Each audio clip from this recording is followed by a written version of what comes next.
Look at the 3D character studio. The process is very similar. We're going to first start out by generating up an image of our character. You can of course bring your own 3D model to the 3D studio if you only want to do rigging and animation.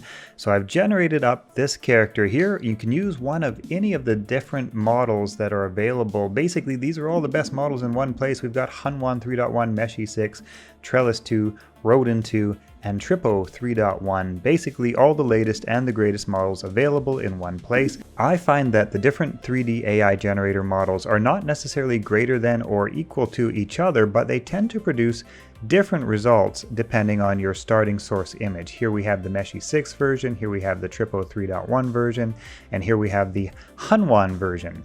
In this case, it just so happens that I think that the Tripo version came out the best, but this is not always the case. Sometimes Hunyuan does the best job and sometimes Meshy does the best job. Let's rig up our character. This is super quick and easy. I'm going to first optimize the model to 200,000 triangles. That's a lot. You can make it much more small and efficient than that, but I'm going to go for high detail in this example. We send the model over to the rigging section, and we click to rig character. Then we just need to assign the top of the head, the chin, the base of the neck, the pelvis, the shoulder, the elbow, the wrist, the knee, and the ankle points. That will build us our skeleton. And if we're unhappy with any of the placement of bones and joints, we can easily tweak those around.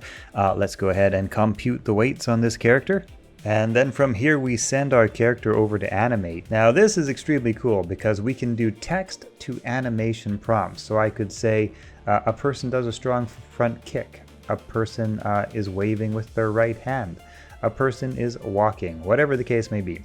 I've got a couple of animations saved here we can preview. So for example, here's a nice little walk loop. As you can see, there's actually a little bit of a glitch in this one, so I've built in a bunch of different tools. So for example, when creating animations with text animation, you'll often get nearly what you want with a few tweaks needed. So I've added this nice little smooth loop feature. So here we can see the loop before the smooth loop feature has a little bit of a glitch as it finds its starting frame and its end frame loop. So we enable smooth loop, and now we have like a nice little tweening of frames. And that's kind of the idea behind the 3D Character Studio, to amalgamate and combine all the tools that you need in order to get your character game ready super fast. So we've got a few animations that just completed generating, and the timeline feature down here, for example. Now this is about a 3-second long animation that plays over and over, and then it hits that little hiccup at the end. It's not a perfectly smooth loop, so 3D Studio will help you find a way to make it really easy. So I've added this handy little ghost frame feature,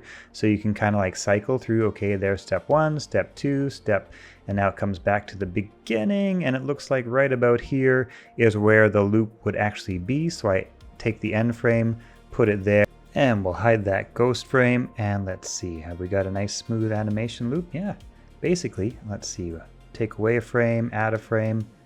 There we go. That looks pretty smooth. And if it wasn't, if there was a little hiccup at the end, actually we've already got smooth loop turned on. There we go. You see how there's a little hiccup at the end normally? That's what smooth loop is for. Now we have a nice smooth walk cycle, and we can also make little adjustments to it. So let's say I wanted the hand to be in a different position. Maybe this is like meant to be a shooter game or something.